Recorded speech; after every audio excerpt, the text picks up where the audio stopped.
Well,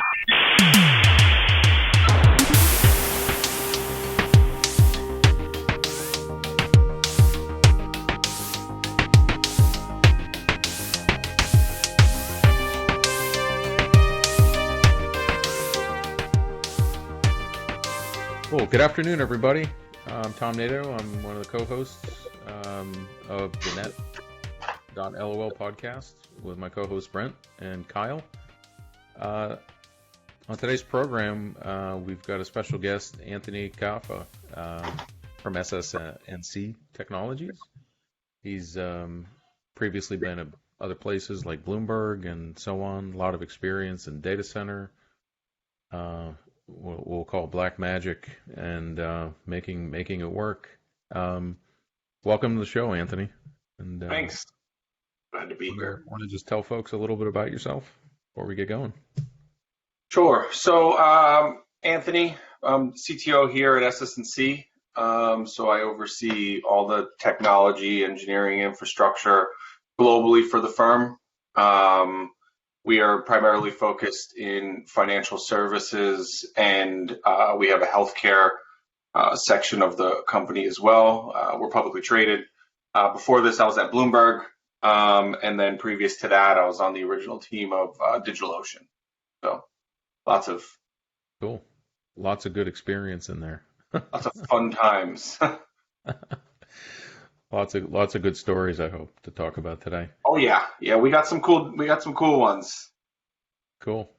So I wanted to kind of kick things off. We were kind of talking offline a bit about where data centers are today.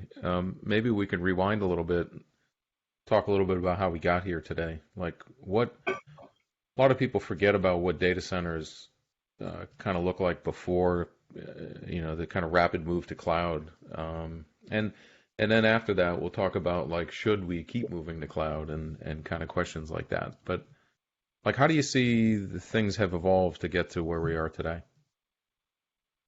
Yeah, it's always interesting, right? Because I think people just automatically assume, hey, it's in the cloud, we don't have to worry about it. But there is a massive data center behind that that's powering all of those computers that are running somewhere, right?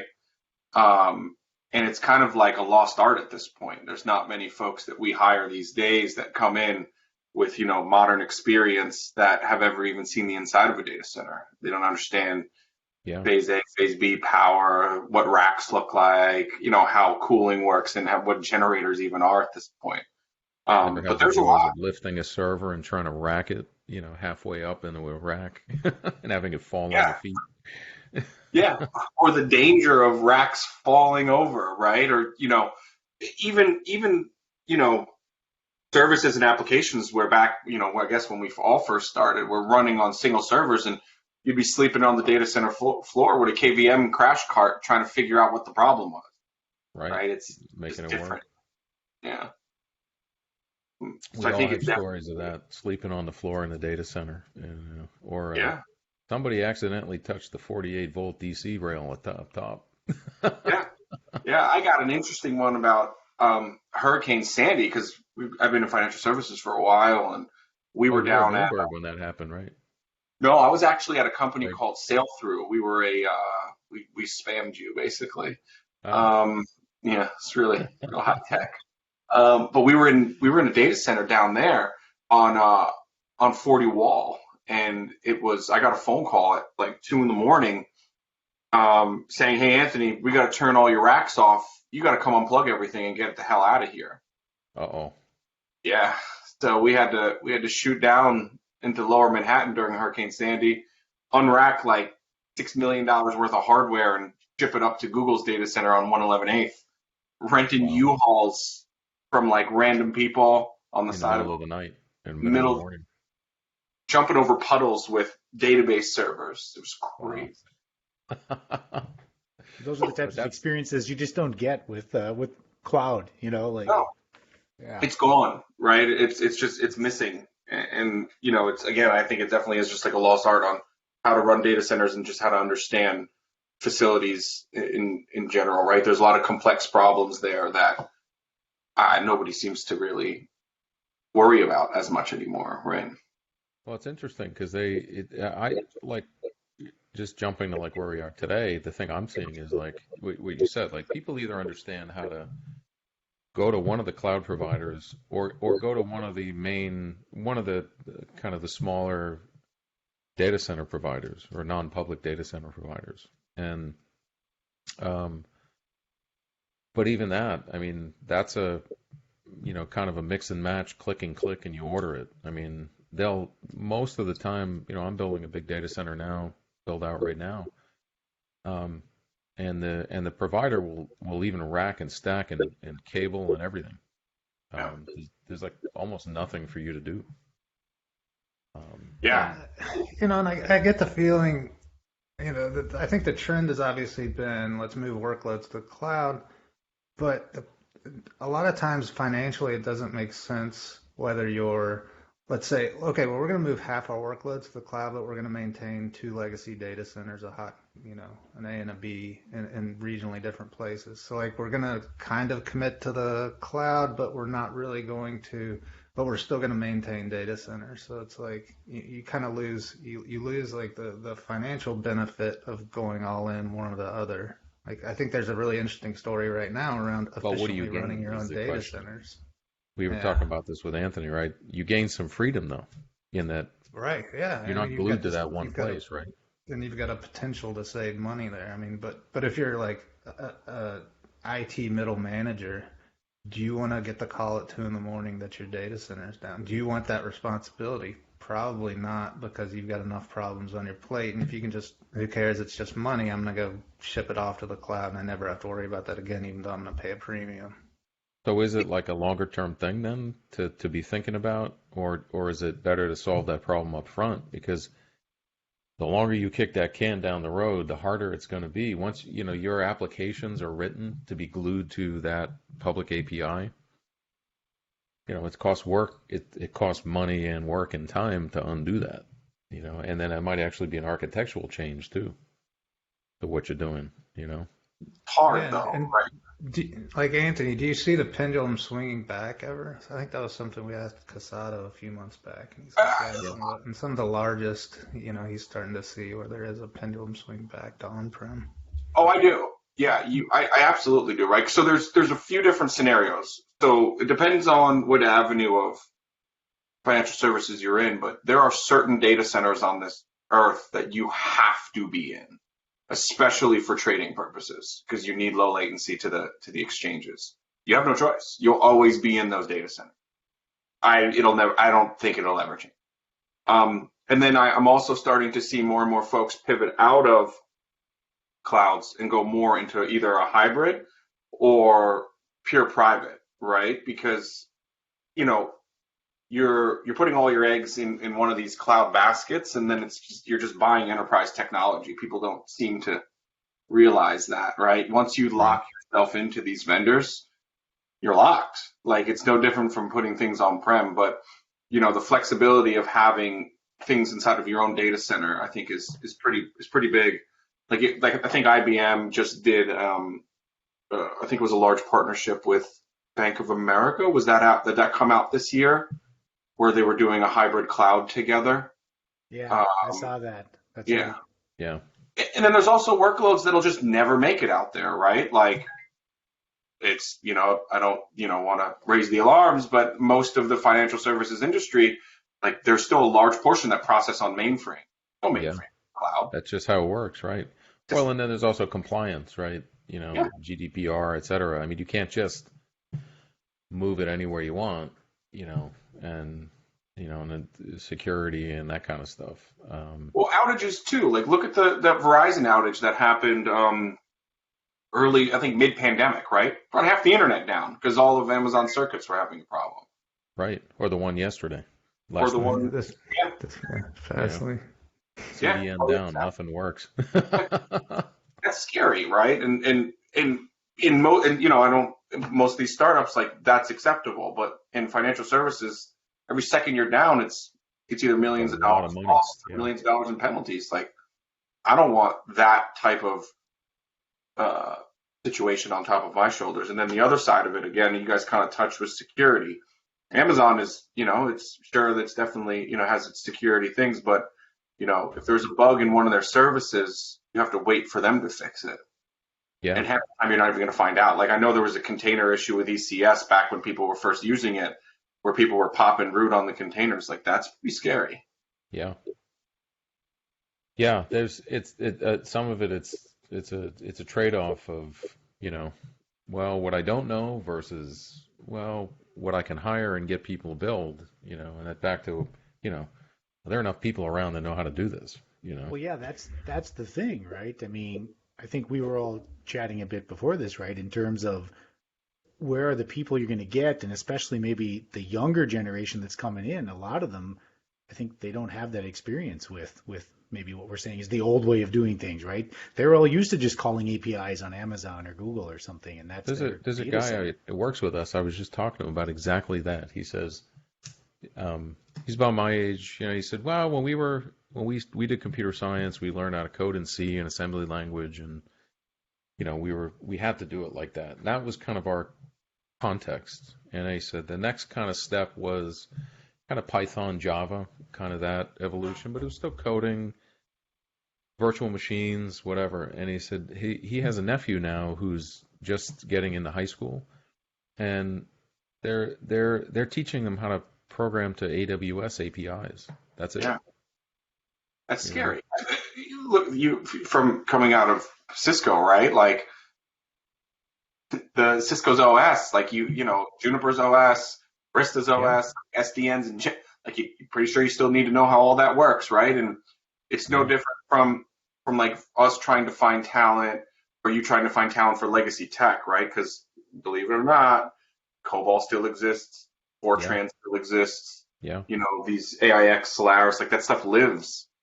And it's harder and harder to find engineers that even have those skill sets. So that's just at the application kind of level, right? Not even the infrastructure that runs all that stuff, Oh yeah. It's becoming smaller and smaller for you to find folks that know how to run these large, HPC type environments anymore. It's we just put it in Amazon or use whatever. Kubernetes. Kubernetes solves every problem these days. It just doesn't make sense to me anymore. Well, that's the other thing too, right? Yeah. Kubernetes does everything, and we're running into that now, like outside of the data center on edge use cases. It's starting to look like you're trying to shove 10 pounds into a 5-pound bag, It consumes everything, including your compute and memory and network on your edge. Well, and it certainly doesn't make it easier to debug, right? I mean, I was having a conversation earlier this week with Mr. Tunk, who we had on, right? And he was saying, the Kubernetes people are like, hey, network engineer, why is this so slow? And it's like, well, perhaps it's your networking layer over which you have 3 overlay networks, 1 million IP tables rules, and 4 layers of service mesh. Perhaps maybe that's why it's slow. But, and a couple of proxies. and Anthony, you're laughing because it's like, no, you have to debug the underlying stuff, right? Right. Yeah. Oh yeah. Yeah. I love those conversations, right? Because it's just mention those things and you start talking about all of the layers where you just don't have control or you have no idea what's going on, and they just look at you like, nah, it's the network's problem. It's like, it's not.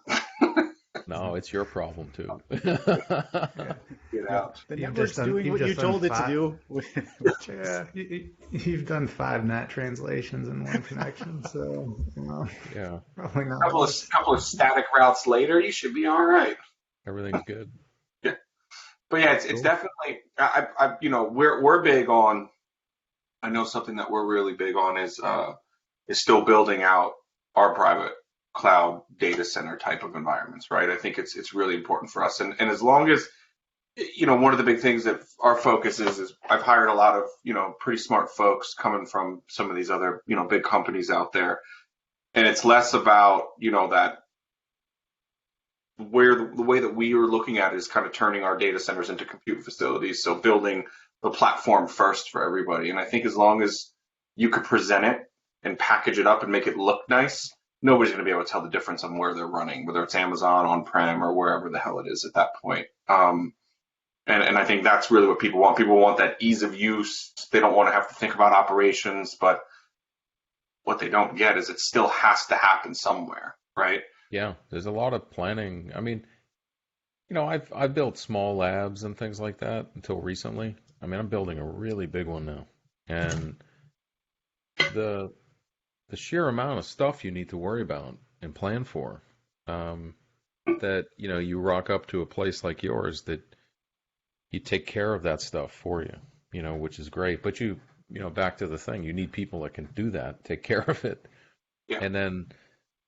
it's like a second order thing to wrap that in a consumable way that mimics the public cloud providers, gives you the same sense of ease of use, single pane of glass, ease of use, and all that. It's like when people tried to, I was reading about serverless, right? Or serverless and no ops. You mean job scheduling? I mean, that's all it really is, right? I mean, that's, Right, I think right. it's interesting, like that became something for a short period of time. But again, you lose sight of everything behind it, right? Like, Well, yeah, there's also network, there's compute, there's, in my lab, I've got radios now, I've got antennas everywhere.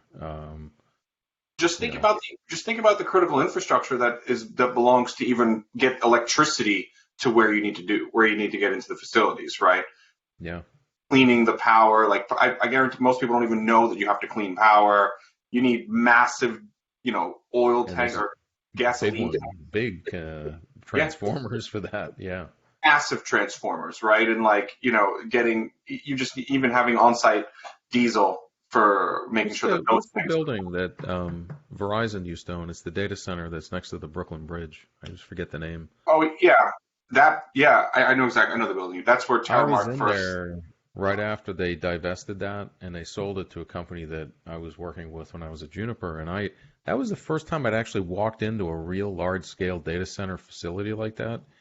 And I mean, that's an old phone exchange building, so there's got, it's got the safe in the basement, and Beautiful building. like beautiful building though. I mean, the view from the roof was awesome, but on the very three levels down, it was they were just building it out, so we all got to walk in, but it looked like a tiled in pool, like a giant Olympic pool, and they were going to just fill it with diesel fuel.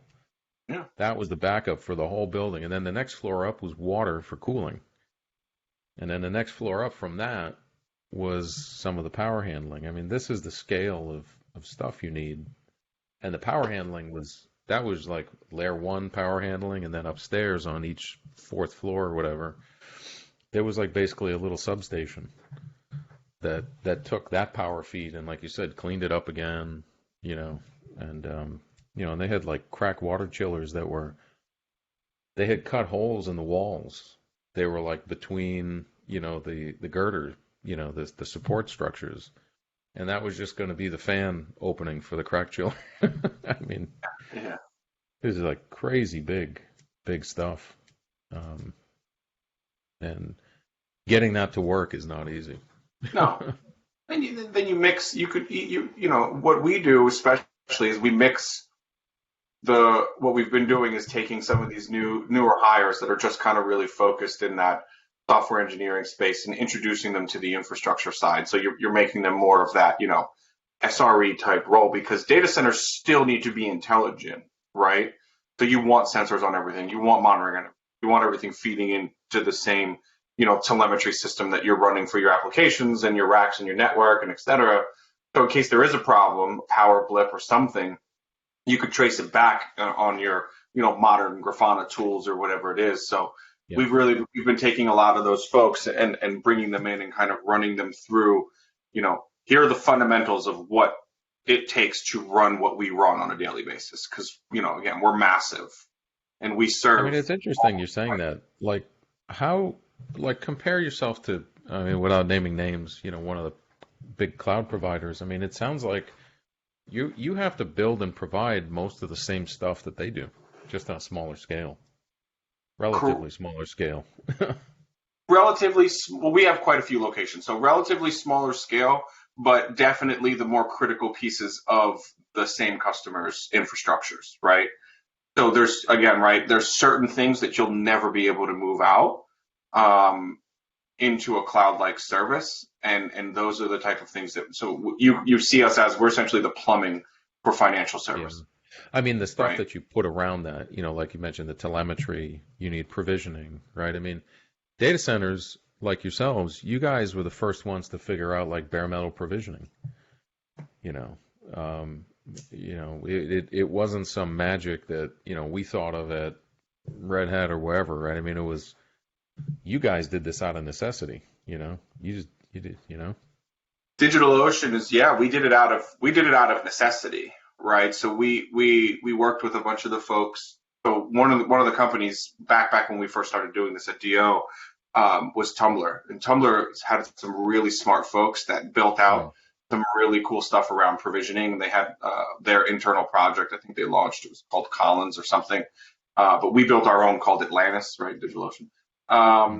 And that was our end-to-end provisioning. So we could provision an entire data center and, send out one thing, and it would just go out there and just provision a massive farm in hours compared to what would take folks, weeks or months. Weeks.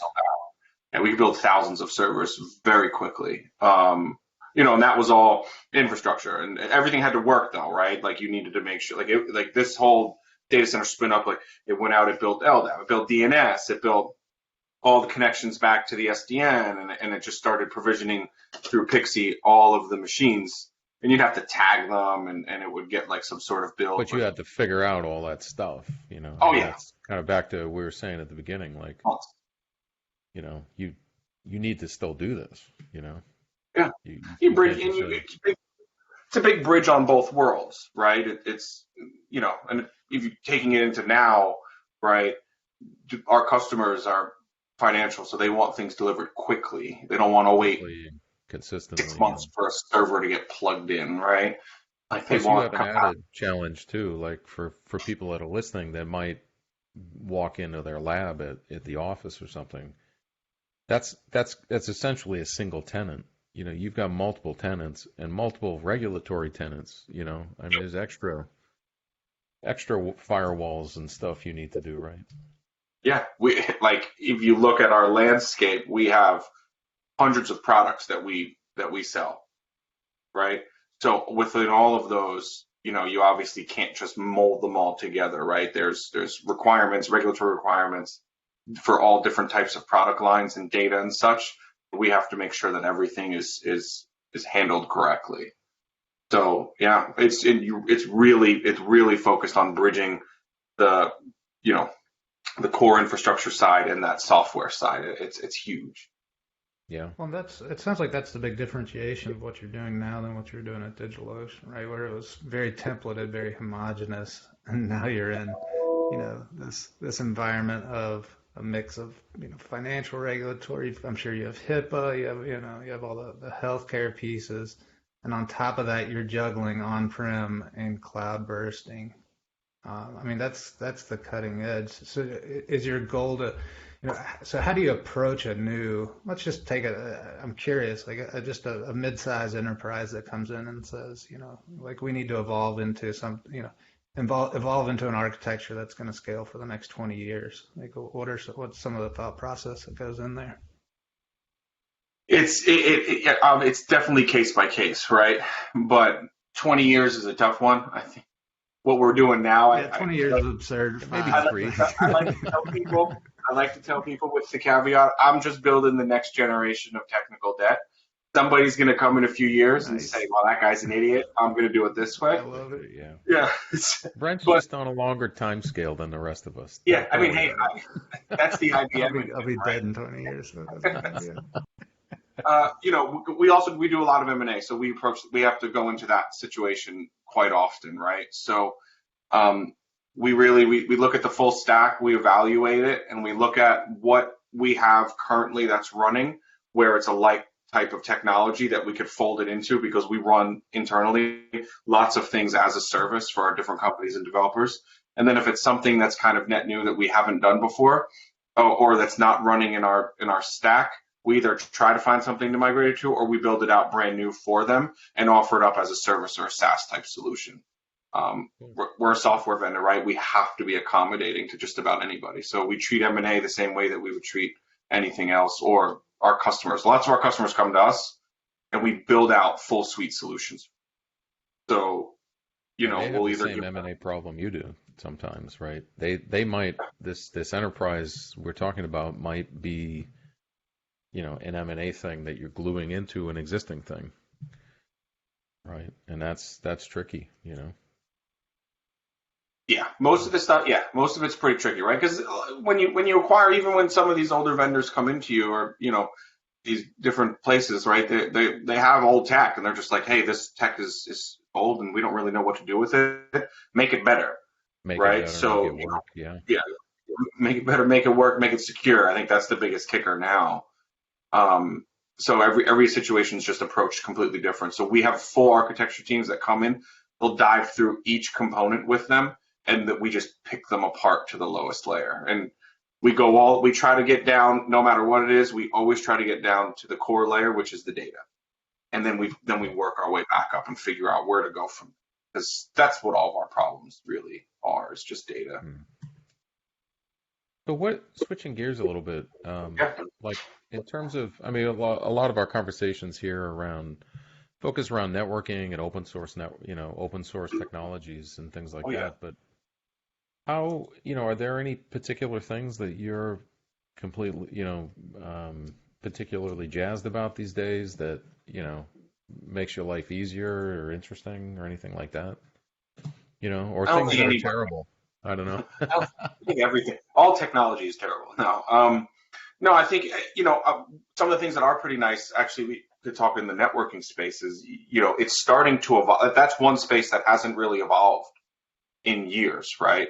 Now it's starting to evolve more, right? Now I'm hiring network automators, network scientists, right? Like totally different than your net ops type of situations. And now, especially with this pivot to white box switching, I think it's starting to become more and more interesting, right? All these, Salt Stack is the plugin, Ansible is fueling our network, which is really nice to see. Cool. And I think the evolution in that space has become pretty cool to watch. I don't know what you guys think. So is that a thing, like you have to, we actually were talking about this last time with a previous guest about automation. And so do you have to support multiple automation stacks? Yeah, we support what you were talking about. Yeah, we support multiple, right? But for the most part, we try to make it pretty consistent. So our infrastructure folks, they're primarily within that Salt Stack area, because it's just, they seem to like it the most. And then on the network side, they like Ansible. So that's kind of where we split it. We try to tell people not to bring in Chef and Puppet and all these other things. So we just try to keep it semi-consistent from those different pieces. Yeah, keep it down to 4 or 5 options. Because then you got Terraform and all these other things that people like to use. But Right. but I know, that network evolution seems to be pretty cool now. I don't know. Are you guys seeing that? Yeah, I mean, I think we're seeing like network to code kind of style. Storing configurations in GitHub is a huge leap for networking. Are you guys kind of starting to treat configurations as rev code? Everything is rev code, right? So we talk about it often. We're big users of Cumulus. So everything sits in GitHub for us. If it's not in Git, it doesn't get deployed to switches. Cool. Nice. Yeah, that's pretty consistent. I mean, that was, we've talked to a couple people about that, right, guys, recently. Yeah. And you were probably doing that as far back as DigitalOcean, right? Oh no. Oh really? DO? Okay. Oh no. DigitalOcean? We were cowboys. We would jump on those big. We were ordering the MX 980s from Juniper, the big boys, right? The real big chassis. And then Doug Hanks, who wrote the books on them, would come to our office and help us configure them. I'm not even kidding. And he'd be in there with us all night long, just working on this gear. Yeah, I remember when we first got our first shipment of the 980s, he came and he stayed with us for about a week and a half. And I can tell you, we probably didn't leave the office for about a week and a half. And because there was a lot of problems back then when they first came out with like MC lag, and that was a big issue. And then there was another memory leak in like the BGP table where it kept on just cycling and kicking everything out. So that was a lot of fun. And then I remember there was a big VRRP issue too. But yeah, we didn't store anything. We just went live on those things. And then we hired some smarter people, and then they came and said, "You guys are nuts." Yeah. Sounds like you get to live that whole experience. You get to live it from, like you said, the cowboy experience to where you're at now at your current gig, where it's all, you're using modern Git ops. It's no one touches the switches and does by hand config, which is I think that's where everything's going. Yeah. And that's the same evolution for servers, right? That's the same mentality that we're pushing there is I don't want people we have data center staff, right? Their job is super important. Can't take that away from them. But I don't want people racking and stacking and then waiting for a server to be provisioned, right? Everything has to live in code somewhere. And whether you're hitting APIs to provision servers or your VMs or your Kubernetes, whatever you're doing, it has to live in code somewhere. It's extremely important, especially for just tracking purposes. Well, it's a scalability thing too. You can't be doing spreadsheets and stuff for the scale you guys are at, right? No, and the early days of DO, that it was that difficult. So we had to come up, we had to come up with a process really early on where we were asset tagging machines, and the asset tags would have MAC addresses attached to them, and then we'd send them back to like a web UI, and then they would pre-populate after the data center guy would stand there and scan everything, and then we would provision with Pixie based off of that, right? And then it just kept evolving, right? To grow from that, to everything. It's hard, right? Those are not easy problems to solve. No, I mean we're working on the similar thing, and I'm in a much smaller situation than you are. But like asset tracking is not it's not very interesting for engineers, but it will turn into a mess if you don't do that. Like you don't know where what is. Like even server tracking like that. I'm working on this now. Like, well, how about the stuff in the box? Yeah. I mean, I've got 4 NICs in this box and another thing and another thing and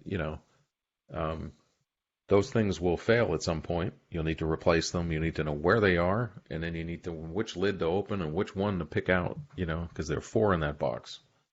So it's all like what you're saying. Just at a bigger scale. It's like there needs to be a supply chain to it that's that's adhered to in discipline. And I do think it's just such a I think the target for every NetOps shop really should be to get to the point where and I'd be curious if you agree with this or not, but basically no manual changes. Like it sounds like, I mean, it's a simple thing to say, it's a hard thing to do in practice, but once you're there, it really does kind of change organization. Like, there might be some menial things that somebody could do in 10 seconds, but 1 out of every 50 times that's done, you've got an outage. No manual live changes, none. You can't. You just, especially in our world, like you can't do it because we have compliance standards that we have to adhere to, right? You make an adjustment on a switch, number one, it's going to get overwritten by configuration management when it runs anyway, right after the cycle. So good luck for the 3 seconds that it works. But but right after that, right, everything has to be through change management because you have to show people that yes, we handle this is how we do the process, this is how we do the things. And that's in my world now. But when we were at DO and some of the earlier startups, like, we manually change stuff all the time, and then you just forgot about it, and that's where it becomes the problem. Really the stuff you forget about. Yeah. Then 2 months later, you go, wait a minute, who the hell configured this? It's super dangerous. Or it's a config that prevents the automated provisioning to do something or whatever. It messes up the Pixie config or something. No way. I'll tell you, the hardest thing that we had to do at DO years and years ago was when we moved away from, and this is no joke, from host file to DNS. That was the scariest move I think we did because usually if it's a problem, it's a DNS problem, and Yeah. who knows the amount of code that had to be written to spot check. I think at the time it was like 3,500 host files scattered throughout the place, and DNS scattered throughout multiple data centers. It was really hard. That's a tough problem. Yeah, and it's a double-edged sword, right? So like you're actually automating for scale, right? DNS will work for anything, but it also will screw up everything if it's not right. Immediately. Immediately, right? Back to the one of the recent internet outages. Yeah. Kind of one other thing I think the evolution brings is we used to have like this kind of hoarding of the brain trust. So, it's like there'd always be one or two engineers in a shop that like knew where all the bodies were buried, knew the crazy like policy-based routing or whatever, right? Like crazy, BGP filters that really nobody would understand if they just took a look at this big configuration dump. And now there's just this level of transparency where it's all there and it's all very reviewable. The evolution is really hard though, right? Because what you're doing, I've run into this time and time again. You're taking job security away from that individual that knows what button to press on Tuesday at 12 o'clock. If it's raining or if it's sunny, he knows the different things to do. Yeah.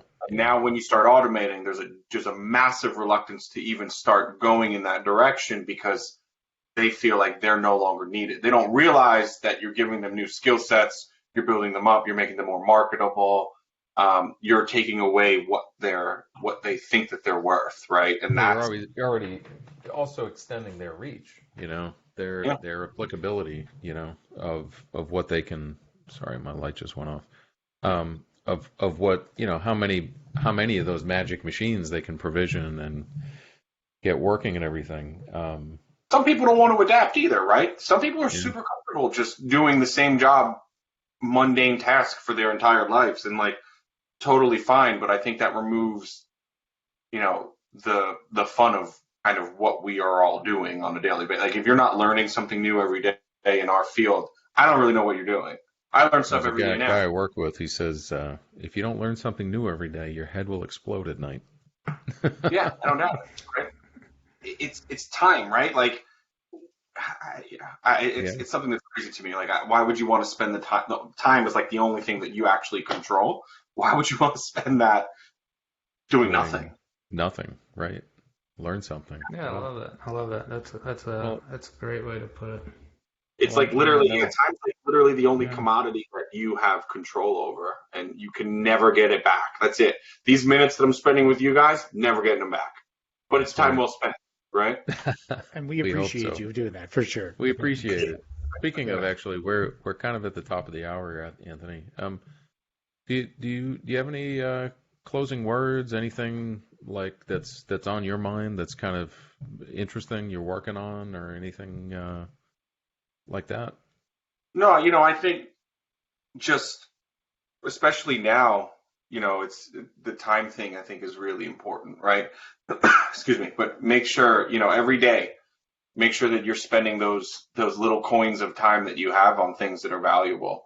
And if you don't like what you're doing, just try to find something else, right? So I've spent the past 3 years here at SS&C because we're solving big, complex, really interesting problems, right? These are problems for the biggest companies on the planet, right? And we do business with IBM and with the Red Hat, with Cisco. We do business with all these companies, right? So we're some of the biggest places that are shaping. So if you're doing something now, all the major financials, hedge funds, private equity, pharmacies, all sorts of stuff. So, if you guys want to come solve big, complex problems, let me add the plug. I'm always hiring. So, and reach out, but, spend your time wisely. Good words to live by, for sure. Yeah, I try to. Well, on that, we want to thank you for taking an hour of your time this week, Anthony. It's fun with us.